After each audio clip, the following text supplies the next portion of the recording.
Though it's taken a little turn for our show today because it's happening all over these little United States of ours. Yeah. But I would like you to explain a little more about that. But I do Well, miss it. That's for sure. It's only February. yeah, we had Dr. and Master Qigong Sha scheduled for today, and apparently the snow has kept him from being able to get to a location where he can connect with us. Yeah. So, but we'll yeah. reschedule for another day. So we apologize to all of our listeners and viewers that were expecting Yeah. that show today. Yeah, I apologize, and I do want to say this. And when we get him back on the show, we're going to talk about something called Tao calligraphy. Tao calligraphy. I'm going to tell you right now, you might as well go and check out Dr. Shah, Master Shah, and just sort of get into the energy of it already, because what he's doing is startling and amazing, and it's real. He's healing people with doing calligraphy. And I don't know, as an energy worker, Benny, I'm just fascinated by how these things work. Like, we don't really know. Yeah, we don't really know. Yeah. I was talking to somebody the other day, and we're talking about how you heal. What does healing really mean? And people go to doctors and they go to all this stuff, and please do that. But when you go to the level of the soul, and the soul heals you, that alone is like, I'm like, let's do that. Why and then not? we could go lay on the beach, Betty. I'm in. Let's do it. I'm waiting to have that opportunity. Yeah, exactly. So anyway, yeah, I'm the owner of Reiki Oasis, located right here in the greater Seattle area. I do have a Reiki 2 class coming up on Sunday, March 5th, from about noon to 5. And you can sign up for the Reiki classes at schedule.reikioasis.com. There's a master class coming up in April, and I really encourage people to study Reiki.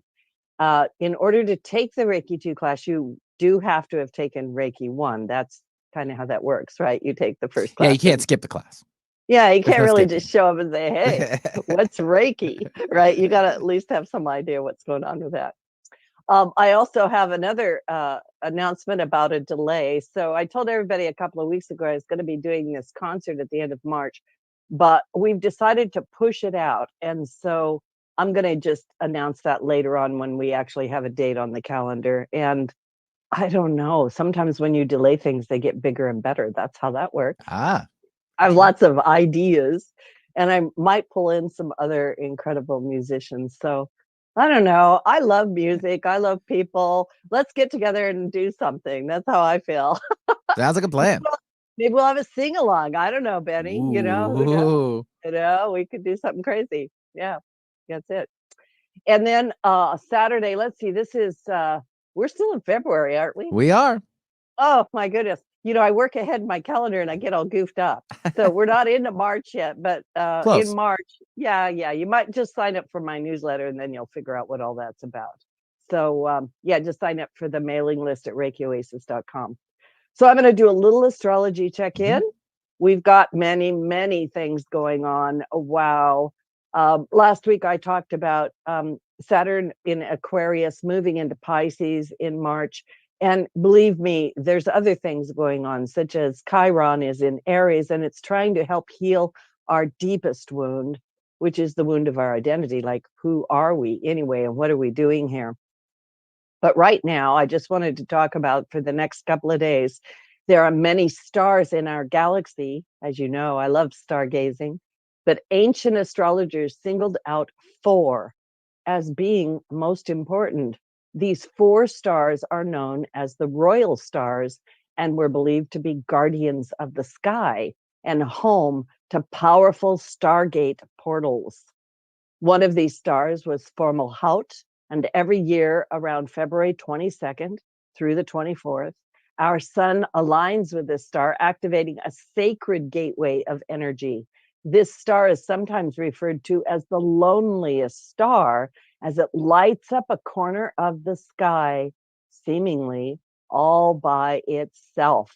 It stands out, and yet it stands alone. And yet it's very bright and very powerful, a beautiful stargate. And it kind of made me think about each of us. Like, I don't know, I don't want you to be lonely, but I do definitely want you to light up the corner of the world you live in. With the Fomalhaut Stargate activated, we may find ourselves feeling the need to withdraw or go within. Anybody been feeling that way? We may wish to sit in silence with ourselves, go deeper inside, which is really where you find love and light and all those things. You might want to journal to uncover your deepest thoughts and feelings. Who are you when nobody else is around? And who are you when you're alone? And I work with so many people, and a lot of people are a little bit concerned about looking at themselves straight on. And I'm here to tell you, you are really a being of love. That's who you are. You just sometimes have to find your way there. The Fomalhaut Stargate wants us to journey deeper into ourselves, to peel back the layers and connect with more of our authenticity. In downloaded messages, it has been shared that beyond the Fomalhaut Stargate lies another dimension filled with reds, pinks, magentas, and purples, where life is very different from what we experience in this reality. And as the guardian of this crossing, Fomalhaut has one foot in this world and one in the next. It also dances between the state of death and the state of rebirth, and reminds us all things must eventually fall away in order for us to step into change and evolution and rebirth. I feel like I'm constantly saying the same thing over and over. We're at a pivotal point. As the sun crosses with this beautiful star, breathe in some of this energy to bring a unique perspective, boost your creative potential, and transform areas of your lives that are no longer working.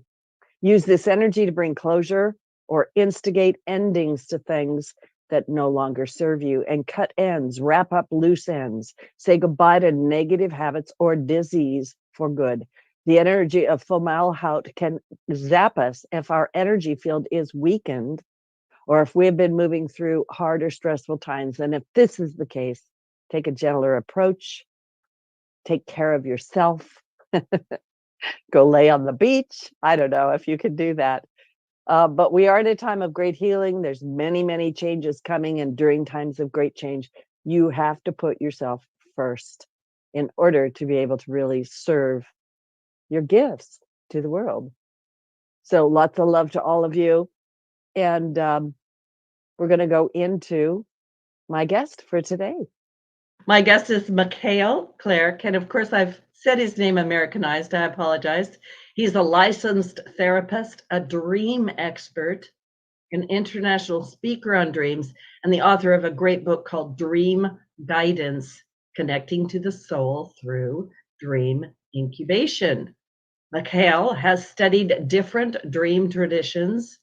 He's worked with African shamans, Western dream workers, Eastern dream traditions, Jungian psychology, and has integrated them into his unique way of engaging and being with dreams. And in his book, he provides practical and valuable information on how dreams can help us in all areas of our daily lives and our personal development. And he's also the founder of the Jung Society of Utah, as well as the Jung Platform. My goodness, welcome to the show. You couldn't be here on a better day. I'm excited to be here, Loretta, and indeed a synchronistic moment, how to dream the next world into being. Yeah. I think how Maya's dreaming, or maybe she's acting upon her dream, right? You know? Yeah. So I have so many questions. I have like 54 questions. I don't even know where to begin. The dream world and dreaming has been a long time interest of mine. You know, I'm very interested in the altered consciousness, the subconscious, the other, whatever you want to call it, right? So let's just launch in. How did you get into this world of dreaming? Let's just begin there, because I'm going to ask like 6 questions instantly. It's such a fascinating topic, and it's so great to speak with someone who has also this natural affinity towards the world of dream and its inhabitants. I was in my early 20s. I was stuck in my life. I hadn't dealt well with the loss of my father, who died when I was 10. And now looking backwards, I can see if one doesn't tend well to grief and loss, that actually builds up and forms a depressive wall or cloud around a person. So that also happened to me. I was in the depths of depressive pit or cloud, and didn't know what to do, had no sense of purpose.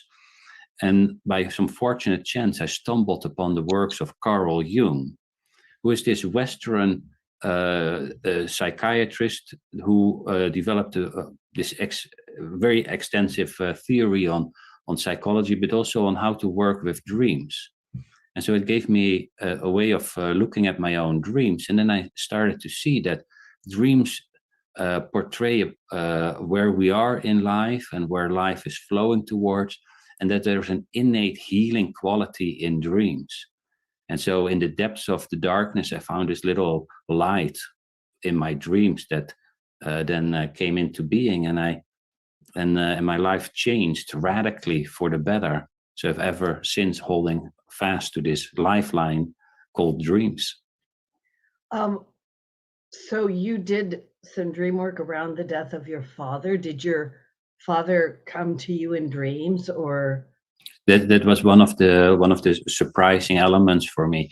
At that time, I had some sense that there might be something, but that was at best a belief. And in dreams, I started to see that have experiences where the deceased would visit, among them my father.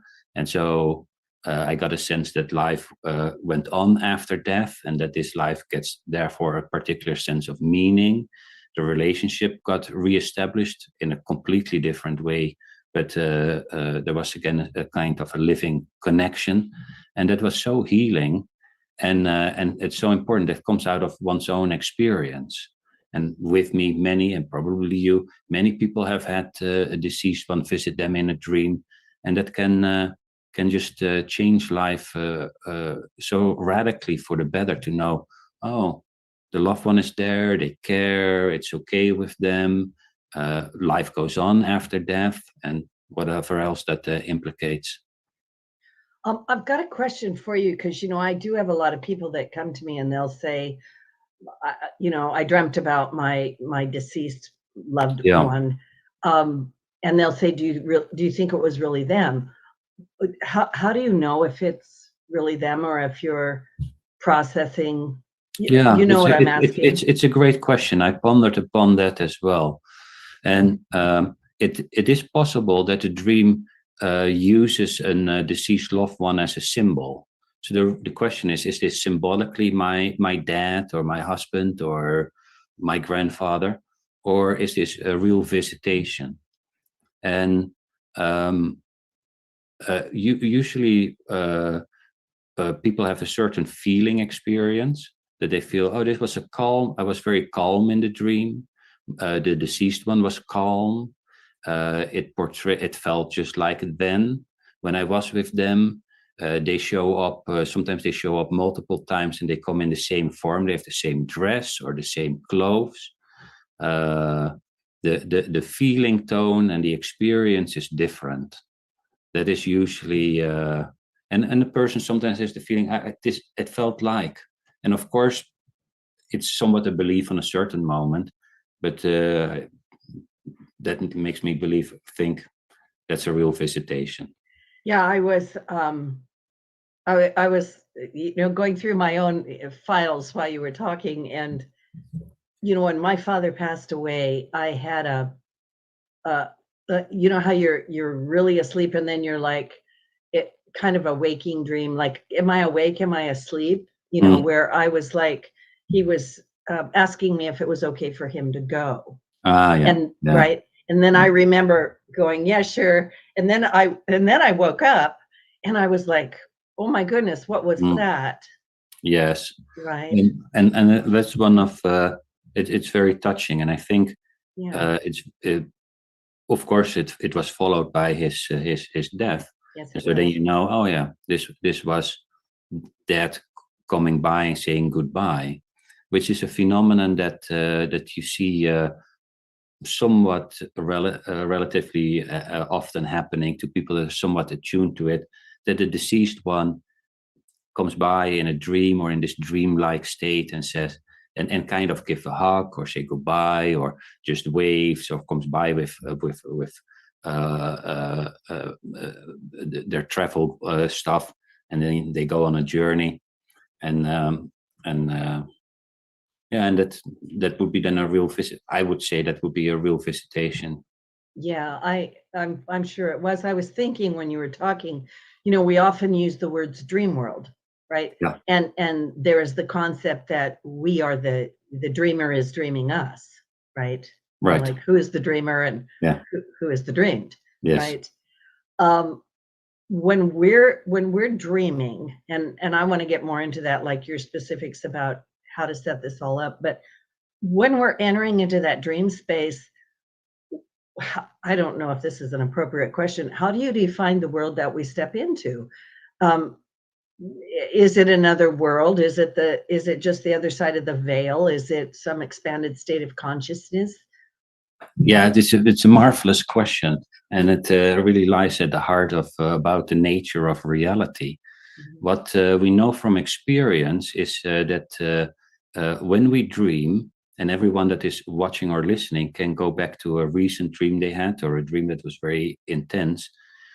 And if you go back into that dream, you will notice that in the dream, that you are somewhere and that there are others and that you're interacting. So this suggests that you're indeed in a world. You're in a world where there are others that behave independently from you, that do things, sometimes surprising. And you're awake. You're not very aware that you're in the dream state, but your mind is awake during dreaming. Mm-hmm. And we forget about it because our short-term memory doesn't work so well. But the wild thing is we're awake in that world, and so from our experience we know it's a world, and the world is just an ongoing creation. And the dream world is our own mind or soul that creates that world, but it's partly built up by our beliefs and thoughts and expectations, but also a mystery factor, because we didn't create Dad visiting us, and we can meet other beings that have really valuable information to share. Or so these worlds are creations in the moment. So it's not a fixed place so much, but ongoing creations that can be shared or can be individual. And that is, but the important thing is the dream is a world we find ourselves in, where we engage with other beings that contains sometimes a lot of wisdom. Yeah, I'm fascinated. I'm absolutely I'm so fascinated with the world that we step into, that other place. And like you said, I've always wondered, why is it, like in the morning, if I move at all, the dream is gone. And I'm like, what was that? Right. Yeah. It was, right. And so that mind or that reality or that level of brainwave pattern, whatever it is that we go into our dream body, whatever you want to call it. It's because of the short-term memory that doesn't function at night. But that same world comes into being when we have a daydream, or we fantasize, or even when we read a book.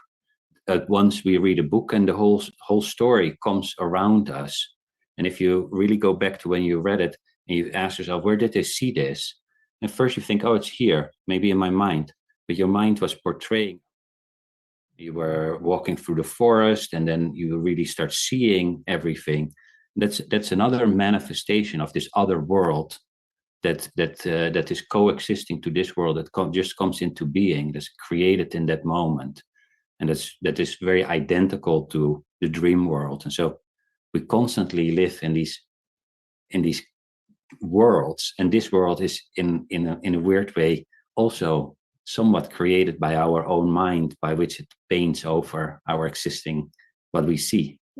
Yeah, you can see, I know you can sense me and see I'm just going crazy in my head, because I keep going back to that comment from my guides, dream a new world, dream it into existence. Yeah. And while you were talking, I mean, I want to get to your book and how all of this can help us, but I was also thinking about what people talk about with, you know, a manifestation, where they're like, you know, imagine it, get yourself in it, and you're actually daydreaming it. Yes, it's a similar way of how this happens. And then the key question is, what do you want to dream into existence? And because it works on multiple levels, but what really people are really after are things as joy, happiness, health. And sometimes we think, oh, it is we want to have it in this arena, or we think it's the money. Money can make you happy, but what really makes a person happy is this connection to one's soul that expresses itself in the delivery of our gift and purpose in the world.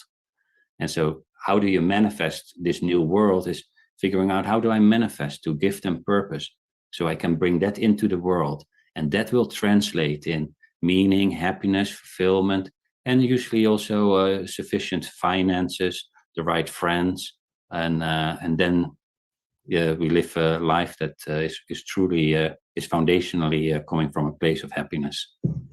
Well, and that's the whole point, right? Yeah. So yeah, how do we do that? So does everybody dream? Everybody dreams. Scientific research shows that everybody dreams. People that have a pet, they might have noticed that their pet is chasing a mouse or whatever they do, and so at least all sentient beings are dreaming, and maybe even if everything is a manifestation of the soul, then the soul is alive in even trees, and something there might also be happening. Have you ever done any work with people that sleepwalk? Yeah, I have. Not much, but yeah, sleepwalking. I was just thinking about that. Like, never mind. Not me, someone else, right? Or that moving while they're sleeping. Yeah, that thing. Yeah. Okay. So it's not just pets that do that, by the way, people. Yeah. Normally at night, our body goes somewhat paralyzed, so we don't act out the dream. But the sleepwalk is just another variation in that spectrum. Where when do we start dreaming? Do we do that as babies? Yeah, even before birth, they've now seen that the areas in the brain lit up that are associated with dreaming. Yeah. So does every dream that we have some kind of meaning? Well, I think that there is a purpose to the activities that we have, and maybe some dreams have more to do with the digesting of the day-to-day emotions. Others have to do maybe with the formation of memory, and I think also a lot of dreams have a purpose by which they anticipate the future.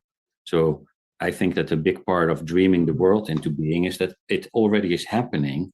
And our dream is not just a response to yesterday, but it's also an anticipation on the next day. It's like life is flowing, and you can see in the dream where it's flowing towards, what wants to unfold in a person.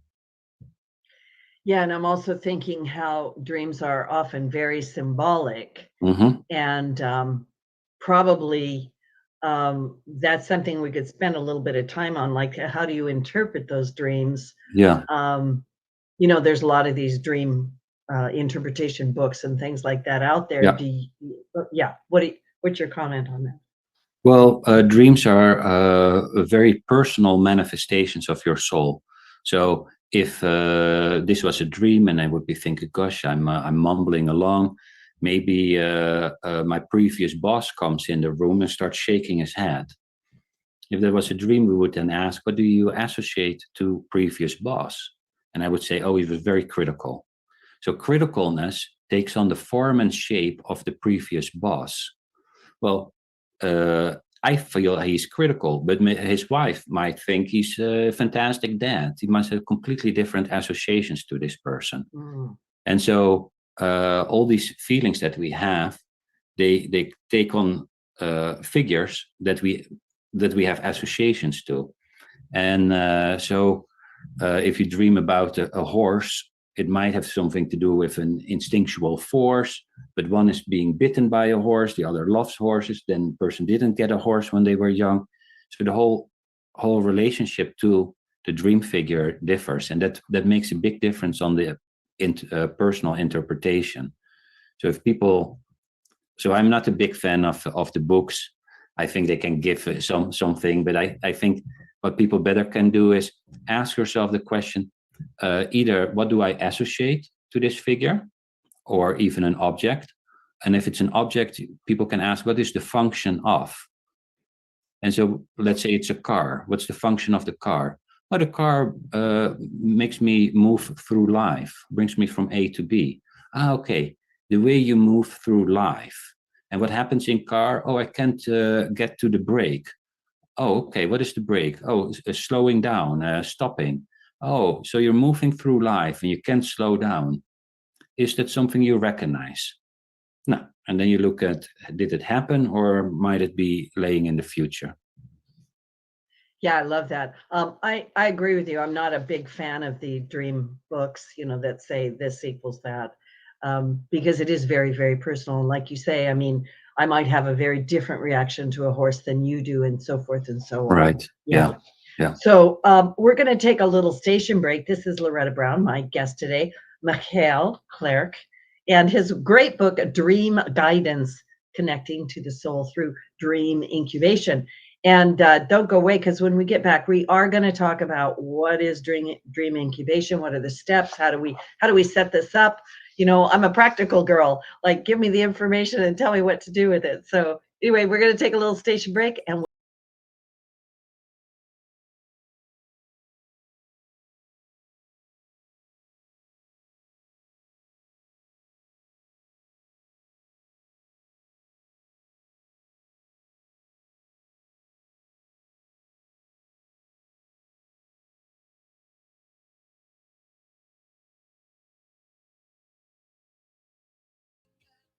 Did you know that Reiki healing can be done at a distance? It's true.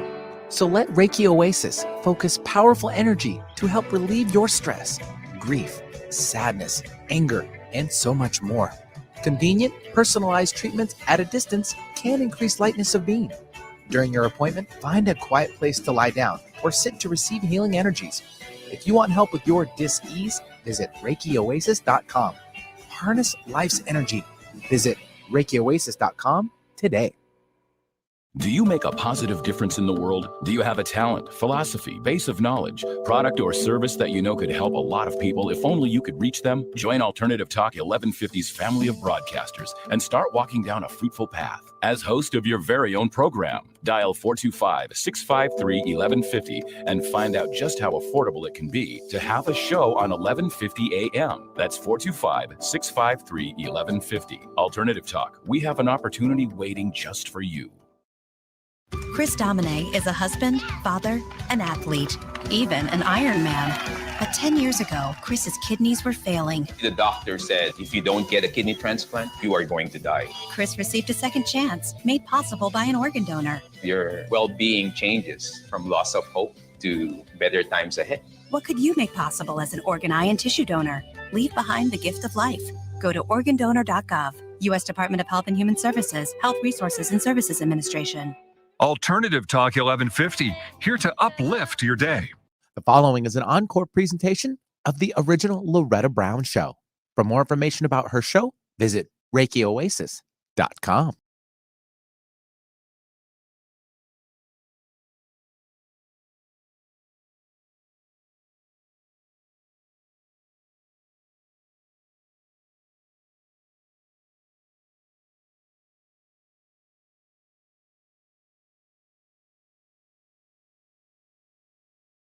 A dance party and a dream party. Yeah, I love it. Welcome back to the original Loretta Brown Show. I am the original Loretta Brown. Who knew? There's imposters. I'm sorry. I love all you Loretta Browns anyway. um, I'm the owner of Reiki Oasis in the greater Seattle area. Find out more about me at ReikiOasis.com. All of these shows, and my guest today is Machiel Clark. I'm going to have him pronounce his name for you in a minute. But the shows are all archived at KKNW 1150 Archives, and they are downloaded for free. We're also on iTunes, Podcast One, Spotify, YouTube. We're all over the place. Please go. Wonderful, wonderful shows, and they're all there. So, Machiel, would you pronounce your name for me, please? Yes, it's a Dutch name, so the CH is pronounced as a ch, and so it's Machiel. Machiel. Yes, you got it. You got it. Yeah. Thank you to my Dutch ancestry. They're stepping in and stepping forward. They are. They're like, come on. And maybe we should mention the World Cup. I don't know. Maybe we shouldn't. You already did. We have Saturday, United States versus the Netherlands. Yep. And we know who we're rooting for. So anyway, we love them all. I'm going to dream about that now. I would love for us to get into the real meaty part of this. So let's talk about dreams, dream incubation, and how do people set this up? How can we use this information to help ourselves? Yeah. So dream incubation is the very old method of asking your dream a question before you go to bed in order to have a helpful dream response. And this has been done throughout history. In the Greek tradition, in India, and Buddhism, African shamanism, all around the world, and currently also in the West, people figured out there's inside of us some wisdom, a healing agent that we can engage with, and that is interested in helping us on our life journey. So with that as the starting point, we can look at how do we ask and engage with this inner healer, inner wisdom in a way that is successful. And I studied all these traditions, and as a therapist in my own practice and work, and I came to a 5 steps that distillated all these insights and experiences. And people can ask questions around health. And research at Harvard University showed that health questions has a very high positive response from the dream. People can ask questions as, how can I love myself more deeply? How can I grow my business so that it would help myself and other people? Actually, anything that is relevant to a person's life path. So if I ask a question that is too general or not really relevant, like, what did my neighbor have for dinner last night? The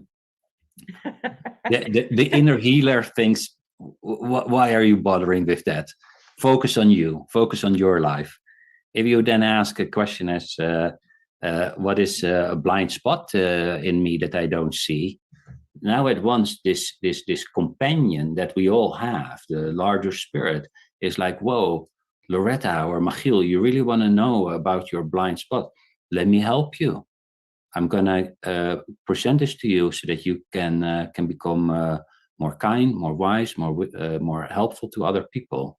So if people have a question, and I guess we all walk around with challenges around in life. How can I eat better? Whatever it is, take the one that is really relevant. That for people listening now, take the one question or 2 questions that pop up that come to mind, that you're busy working with, and usually the first one is the best. And go ahead. I want to ask a question about that. I want to ask a question about asking questions. But I think this is so vitally important, and you actually point this out in your book, and you have examples of questions or things to ask.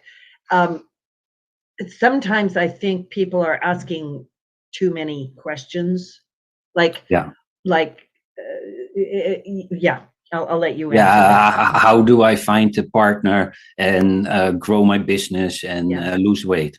Right. And it's like, whoa, all 3 relevant and one at a time.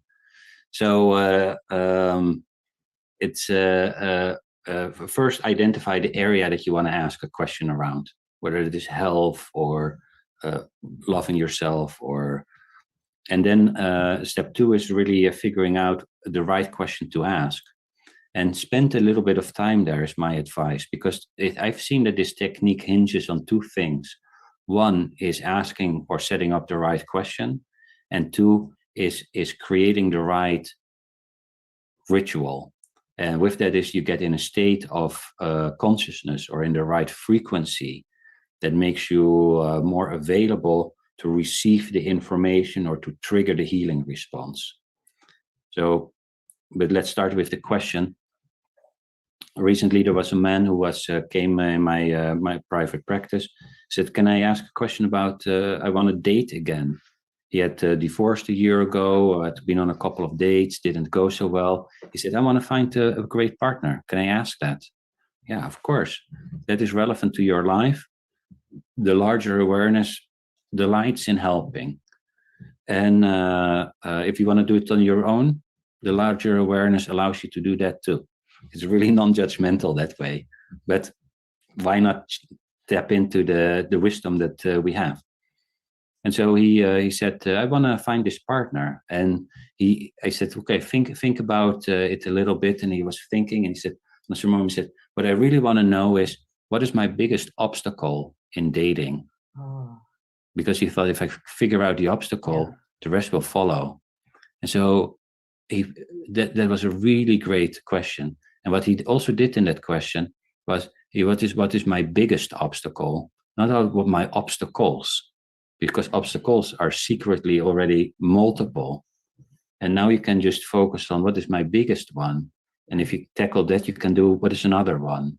And you can ask follow-up questions like, what's my biggest obstacle? And then you figure it out, and then you can say, how can I best solve this obstacle, or overcome this obstacle, or relate to this obstacle? So you can really see it.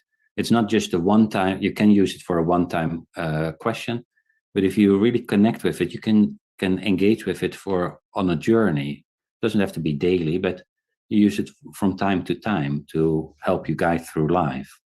So one question at a time. Make it an open-ended question. Those are really almost like if people ask the tarot a question, you also ask more questions. What does it look like for me to go to take this job, or to go to this city? Open-ended. Yeah, I'm relating it to, I'm a channel, I'm an intuitive, right? So a lot of people come to me and they'll say, what do my guides or God, the universe, have to say to me today? And I go, they love you. What would you like to know? Right? Yeah. Right. Well, yeah. I stumbled upon the same insight. I contributed to free will, that you can go left and right, but if you would say what would be how would I serve the world best, or where would I be most happy, then it gives an answer. It is not like there's one path and you should follow that. No. You are creating your own path into the future with a certain set of skills that you have. You cannot become anything you like. The sunflower can become a sunflower and not a rose. I cannot become a basketball player or something else where I just don't have a talent. But I can become close to my talent with an engagement with the world that presents. So you create a tapestry, and that is that creation element.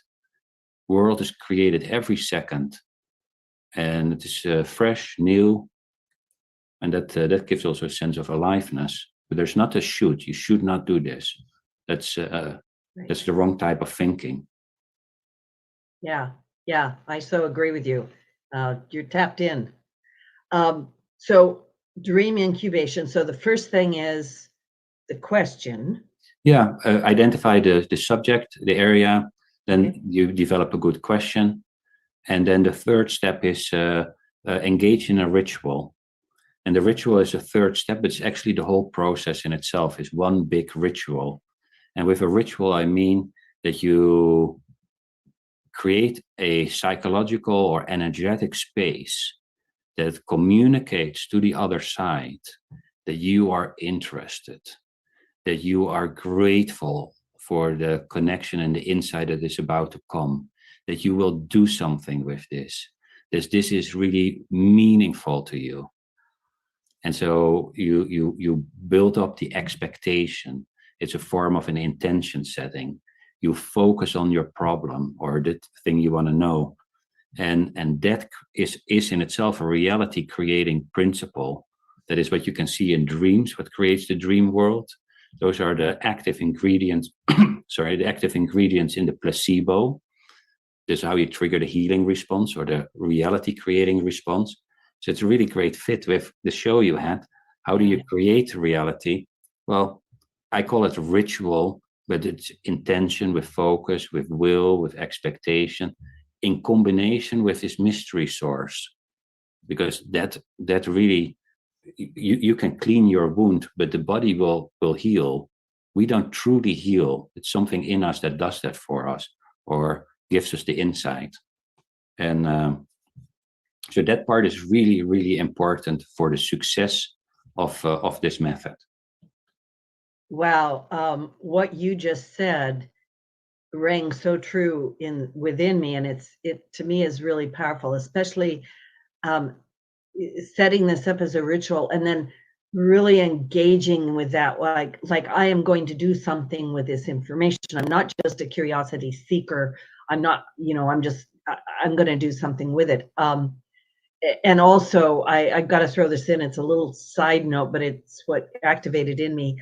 In Loretta's mutated version of Brahma and the creation of all things, Brahma is the creator God. So Brahma created chaos, right? So it's just making me think of the astrology. There's chaos, right? And said, oh my goodness, wow, now what?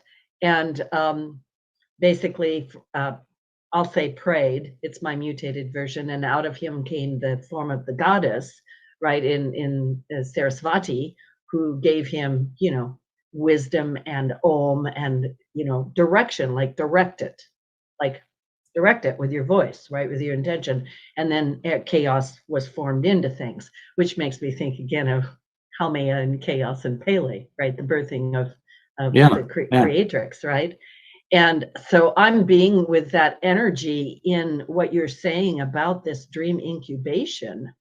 And I'm kind of just going, wow, we can't really make this up, Machiel, with us talking today of all days and talking about the dream world and talking about how to bring this into our own lives.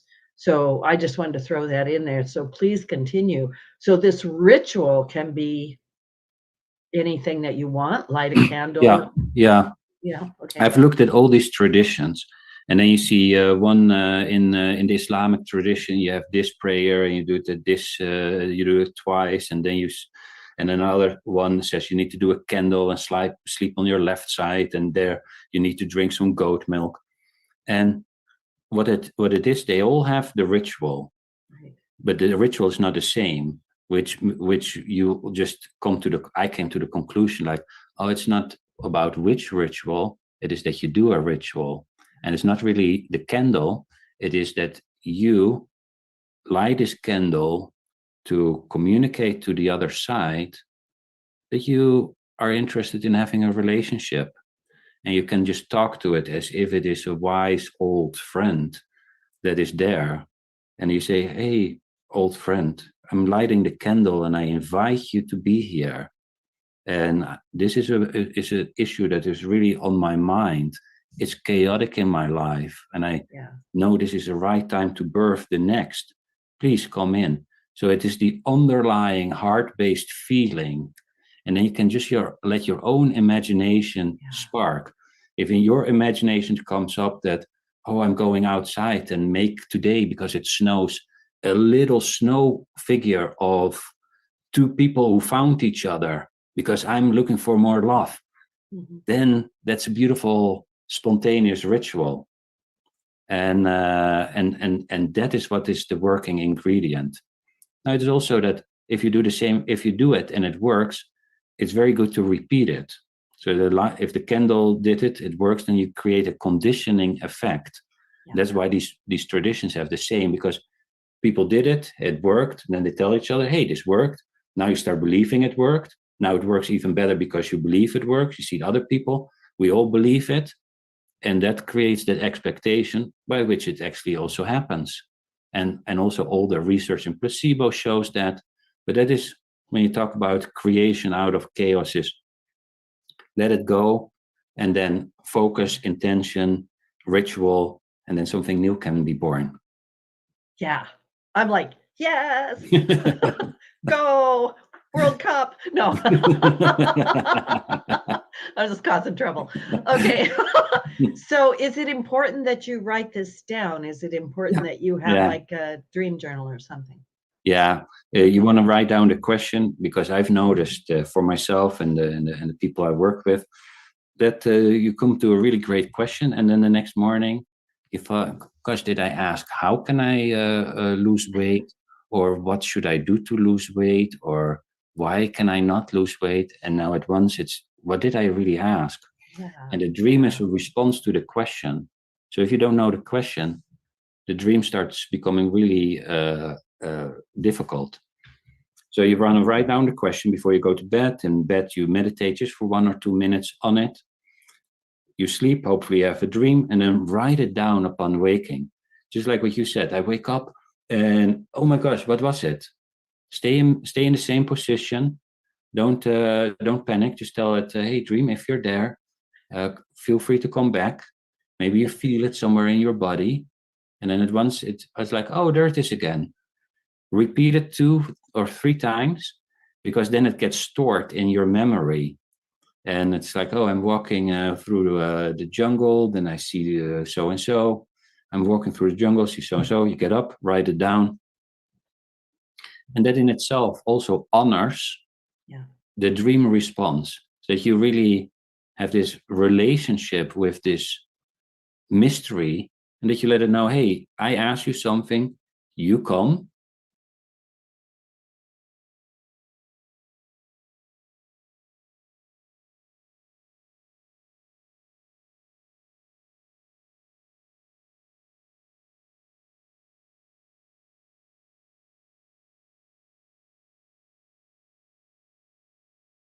Tell me something. I'm going to write it down. It's not, I'm going to dismiss this and that was nothing. No, I'm going to take it, and then I'm going to puzzle on it, because half of those dreams are very clear, and the other half really requires puzzling. Yeah, right. Yeah, as we touched on before, what happens if you can't remember your dream, or what happens if you can't remember? Which happens often enough. Then just do it again. If it's an important issue, you just tell the mystery, hey, I'm so sad I didn't remember it. It's important. You do your rituals again, and until you get an answer. Sometimes, if I don't think it's big enough, I stop after a couple of days if I don't remember it, because then I think, oh, no remembrance is maybe also an answer. Like, figure it out on your own, or you asked the wrong question. And but it's an individual relationship that people can build. But don't worry, ask it a couple of times, and dream recall comes really back by putting your focus on it. Yeah. I've also had this experience with, I didn't really remember the dream, but somewhere along the next couple of days, I like get an answer. Like somebody says something. Is that? Yeah. Yeah. Okay. Yeah. It can come in the dream, but something in us is activated, and we might have a synchronistic event. We open the book in the right space. Yeah. Someone tells us, hey, have you thought about this and this? And you go like, whoa. Yeah, I love that. I'm obviously have an active imagination. Let's put it that way. Yeah. And I'm thinking, when you're talking, so we could explore all kinds of things. We could explore our health, our relationships, our money, the growing of our business, ETs, angels. Yeah. You could ask you could ask the deceased one, do you have a message for me? You could say spirit guide or angel. Is there anything? Please show me something that's important for me to see. and then just see what they show. And then really take it serious. If you think it's really mundane, why would they do a mundane thing? Yeah. Not everything is ecstatic experience. Sometimes it's in the mundane, but really take it as, hey, they're communicating, they're showing me this. Even if you don't know what it is, do something with the dream. If it's you see something, drink a glass of tea, and you don't know, just make a cup of tea, ritualize that, say, hey, I'm doing this as a response to the dream. Then that relationship is established, and it doesn't stop there. Then, like you said, maybe the synchronistic event falls a little bit later, but you show that you are serious about it, and then it will trigger seriousness back. It very often mirrors our face that we turn towards it. Oh, I love that comment.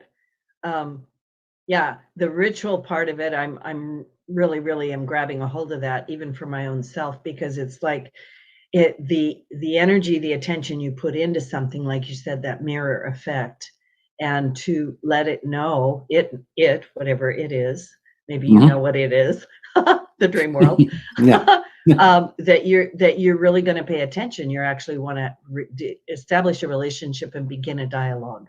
Yeah, beautiful. Yes. People talk about things like lucid dreaming, or let's be in each other's dreams, or things like that. Can you just comment on that? Well, a lucid dream is a dream in which you know that you're dreaming. So you're walking around. Recently, I was bicycling through my street, and I saw my house, and at once was like, oh my gosh, I'm asleep in that house. This is a dream. That's great. I love it. And what it allows is then you can do experiments. And because that reality responds so quickly, you can yell out, is there anyone with a message for me? Or please show me something important to see, or fly around, or snuggle with your favorite person. You can do a whole series, but you can use it for personal development. So that is a lucid dream. And then you asked another question that I forgot. Yeah, I did too. Must not have been important. I was talking about people dreaming together. Yeah. Well, it happens. I've heard very reliable anecdotes of people saying, "Hey, I was was sitting in a little car, and you were sitting in front of me," and that the person says, "What? I was dreaming that you were sitting behind me," and then they would describe that car so accurately, and they were both like, "How is this possible?" So it looks like that in the dream space, there are these worlds can come together, and we can meet. You and I could meet in the dream space. And I was going to ask you, did you dream my radio program? I had no dream recall. Yeah, maybe this is a dream here, right? I'm always like, am I awake? Right? Yeah. We're down to like the last 2 minutes. I want to make sure I show your book to people, Dream Guidance, Connecting to the Soul Through Dream Incubation. Machiel Clerk, K-L-E-R-K. In the last minute, what is the Jung Platform? Where can people find you? What do you really want to say to people? The Jung Platform is a company that I manage that's born out of a dream I had at night, that I took as a suggestion to build a platform for soul and psychological and depth psychological spiritual perspectives. A lot of Jungian psychology, like shadow work and synchronicity and dreams and archetypes, but also African shamanism and many other programs. So they can find it on Jung Platform, Jung platform.com, with great accessible programs with world-class teachers. And I want to wish people just fun with experimenting. There's the other side just loves to be engaged. Don't have to take it too serious. It's serious play. Ask something, figure out your own relationship. I think my book gives a really practical structure to do that, but then make it your own.